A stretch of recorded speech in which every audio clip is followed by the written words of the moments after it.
Capítulo 3. Los deseos de Winston Chill los sentía con tanta fuerza que terminaron por hacerse realidad.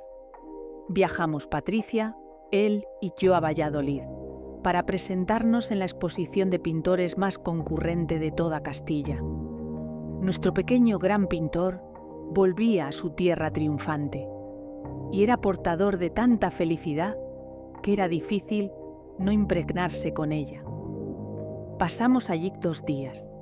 El segundo, desaparecieron Patricia y Winston Chill mientras yo me había quedado ultimando las ventas. Los busqué al terminar y, no encontrándolos, retorné al hotel donde cené un delicioso sándwich. Seguramente ellos habrían ido a cenar sin mí, olvidando que yo también necesitaba sustentarme. A las 11 aparecieron contándome que la razón por la que me habían dejado apartada era para compartir unas horas con algunos de los asistentes al acto y concretar una exposición más en Sevilla, prevista para el próximo mes de agosto. En agosto cerraba la galería. Tenía unas vacaciones programadas con Mario. Planeamos con 6 meses de antelación ir a Cáceres aquel verano. Estaba muy ilusionada. Por lo tanto, a Sevilla fueron solos Patricia y Winston Chill. Durante aquellos días que invertimos en Cáceres y en nuestro matrimonio, Mario me comentó que iba a preparar un examen privado de su empresa para optar a un puesto mejor en Gijón. La alegría que me transmitió aquella noticia no era comparable con ninguna otra. Vivir con la ilusión de acostarme todas las noches al lado de mi marido y desayunar juntos era el mejor regalo que los dioses podían concederme. Me bastaba con ello para sentir la tranquilidad necesaria y evitar todas aquellas horas de soledad en las que me veía inmersa en el aburrimiento. Estar con mi marido no era el remedio que yo tomaba para no aburrirme, pero sí me servía de antídoto contra ello.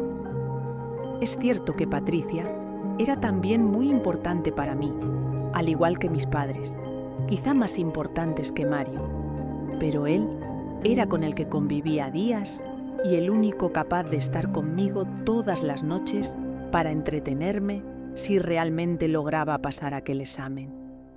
La noticia me provocaba una liberación de felicidad, tanta que aunque Patricia se hizo más reservada conmigo, yo le expresaba la alegría que sentía pasando tiempo con ella. Incluso no esperaba a que me propusiera planes de tomar un refrigerio después de cerrar la galería, sino que era yo la que la invitaba a ellos. Establecimos comer 3 días a la semana en la hora que cerrábamos la galería a mediodía. Las conversaciones en las que basábamos nuestra amistad eran mi marido, mi ilusión por su trasladado a Gijón y Winston Chill. Este pintor nos llevaba mucho tiempo. Tanto Patricia como yo habíamos cambiado nuestra opinión sobre él. Ya no lo considerábamos ese soñador loco que nos contaba sus inalcanzables proyectos.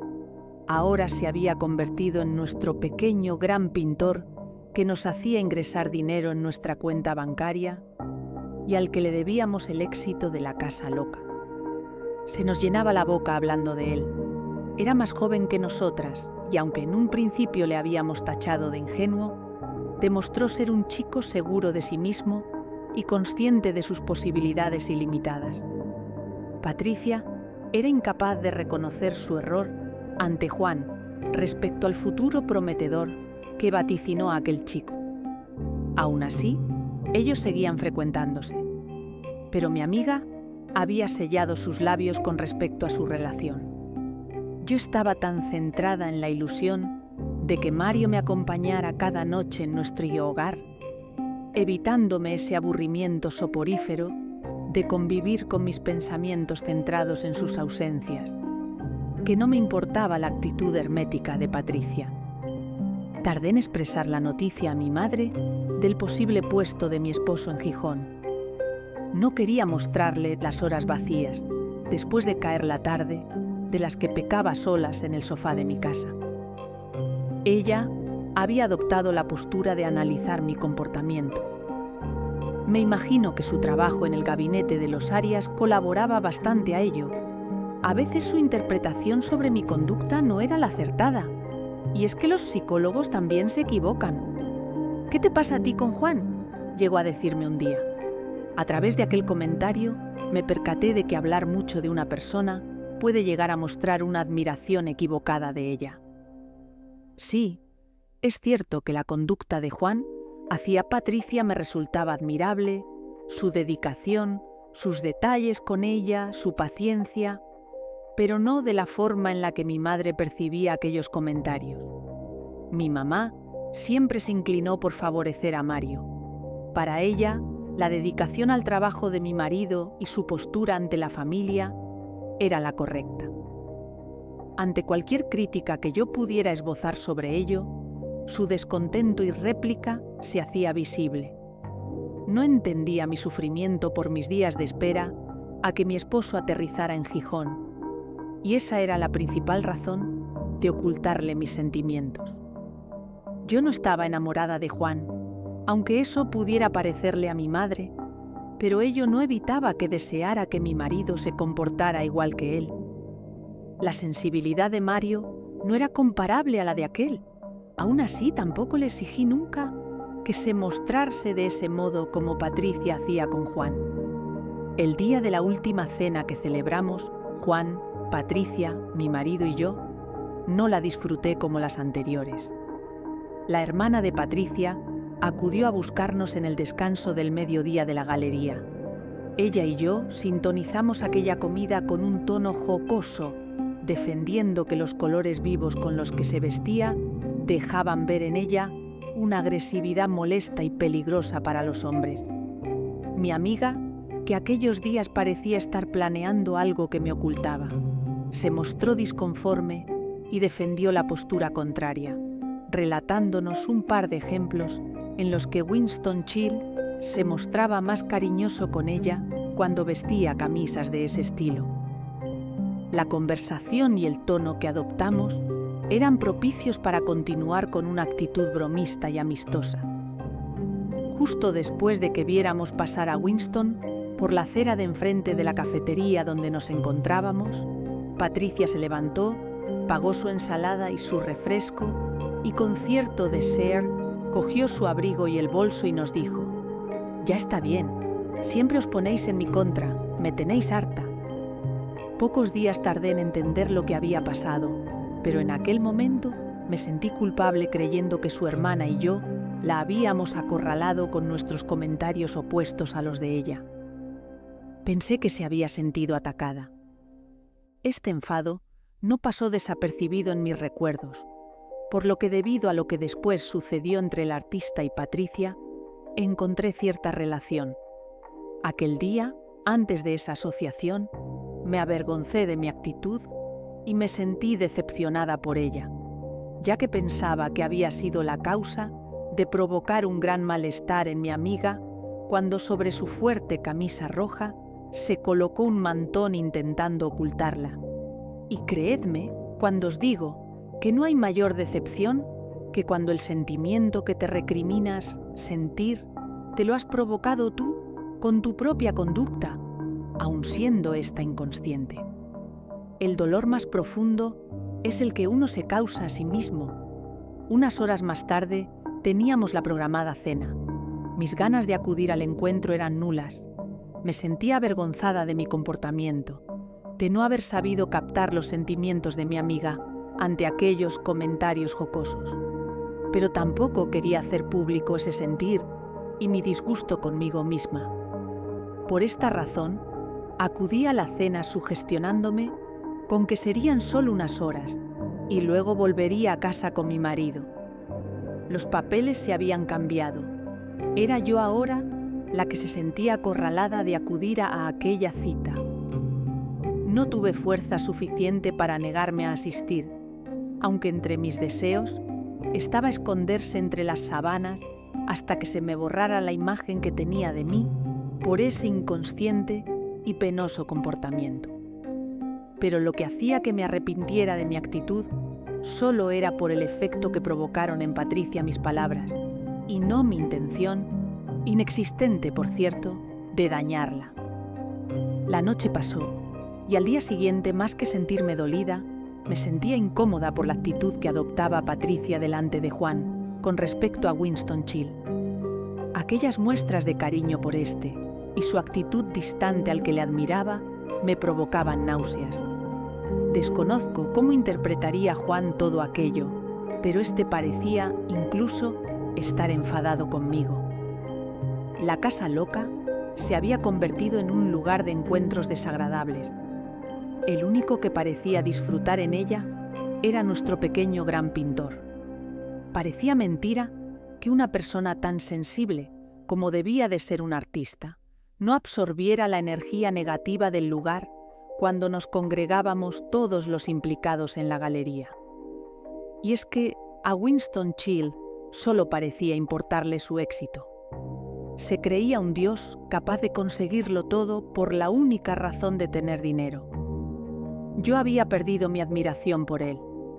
Aquel chico entusiasmado por lograr alcanzar su sueño me demostró que este no era por el arte en sí, sino para obtener poder.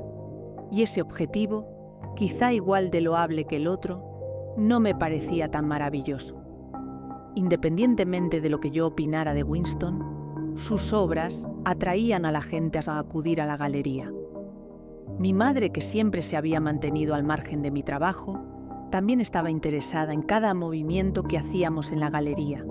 Opinaba incluso como una socia más. La casa loca formaba parte de todos, parecía ser, y ello me creaba cierta tensión. Bueno, de todos menos de Mario. Los días que pasaba en Gijón o estaba estudiando para ese ascenso que yo tanto esperaba, o los dedicaba en convencer a su hermano de que asistiera a la consulta de algún médico que le ayudara a remediar la conducta que tantos problemas daba a su familia. Mario tuvo que gastar unos días de sus vacaciones reservados a estudiar para apoyar a sus padres la primera vez que Álvaro desapareció. Antes de cerrar la puerta de la casa de mis suegros para marcharse, había acudido acompañado de un chico que no conocíamos. Estaban los dos perjudicados por alguna sustancia insana y la madre de mi marido le gritó a su hermano que sacara de su casa a aquella persona desconocida y peligrosa. Los dos, Álvaro y su nuevo amigo, omitieron los deseos de mi suegra y se dirigieron al comedor para sentarse en el sofá, tirando la lámpara en el trayecto. Cogieron el mando de la tele que tenía mi suegro en la mano y cambiaron el canal. Aunque me relacionaba poco con mi suegra, me confesó que sintió miedo y dudó entre si marchar de casa durante un par de horas o quedarse allí a expensas de que su hijo lo hiciera. Pero afortunadamente, escasos minutos más tarde, decidieron escaparse juntos. 48 horas después, Álvaro aún no había regresado de su partida, y aquella vez mi esposo no pudo ocultarme lo sucedido. Sí, Mario me contaba solo una pequeña parte de los problemas que surgían en aquella casa. A veces pienso que era por vergüenza, pero su rostro delataba que algo no funcionaba bien. La actitud de mi marido respecto a nuestra comunicación me hacía creer que estaba disgustado con algo que yo había hecho y le había molestado. Tardé en interiorizar que mi postura de no acompañarle a casa de sus padres cuando me lo pedía perjudicó el diálogo entre nosotros, pero en mi subconsciente le estaba castigando por lo vacía que me hacía sentir los huecos que dejaban sus noches ausentes. El examen de Mario lo cambiaría todo. Hasta que éste llegara debía ser paciente, tal vez también comprensiva, aunque ello me suponía mayor esfuerzo. La actitud de Winston Chil, esperando el momento justo en el que se suponía que iba a triunfar, no me enseñó a participar de la misma paciencia con mi objetivo de que Mario y yo estuviéramos atrapados por la misma almohada mientras dormíamos. Mi marido y yo no compartíamos problemas. El suyo era el desconsuelo que vivía su familia debido a la actitud de Álvaro, y el mío quizá era el fracasar, de momento, en el intento de llenarme con Mario. Winston Chil No era una persona culta y educada, pero dentro de la ingenuidad con la que toreaba su éxito, diría que era muy sabio. Jamás le encontré decaído. Sus sueños se habían cumplido antes de que disminuyeran sus esperanzas en ellos. La espina con la que la vida le irrumpió debido a la muerte de sus padres hizo florecer a la rosa que la contenía. Supo absorber la savia de una adversidad y reinventarse con una nueva vida. Se construyó un gran propósito que pudiera sustituir a su familia. Él me enseñó que un sueño cumplido, puede arrancar la pena frente a cualquier desgracia. Y aunque hubiera aprendido de Winston la resistencia de la condición humana a rendirse, me costaba interiorizarlo y aplicarlo en mí misma. Antes de hacerlo, pretendía conseguir la compañía de mi esposo, y eso era imposible de momento. Por esa razón, aun siendo impaciente, no me quedaba más opción que esperar. Procuraba distraerme de los pinchazos de la espera con mis padres y la casa loca. Lorenzo, el hermano pequeño de Juan y Alberto, empezó a frecuentar la galería también. Creo que no existía persona que no se interesara por nuestro negocio, salvo mi tan querido y deseado Mario. Cada vez que alguien nuevo pasaba a formar parte de nuestro mundo artístico, más notaba la reticencia de mi marido por participar en él, y mayor era la intensidad de ese vacío que por las noches se tornaba insoportable. No terminaba de aprender que la vida de él no era con lo que me tenía que llenar. La simpatía de Lorenzo y sus adulaciones me distraían. Se parecía un poco a Mario cuando sonreía falsamente ante las impertinencias que dirigía Winston Churchill sobre Patricia, destacando su belleza. Lorenzo admiraba a Juan desde su infancia, y observar cómo mi socia respondía con una sonrisa tonta y coqueta a nuestro pequeño gran pintor le retorcía la vista ante la inseguridad que Juan ocultaba por su relación con Patricia. Cuando celebramos la venta de uno de los dibujos del artista a un gran magnate de Arabia Saudí, se llenó la casa loca de conocidos.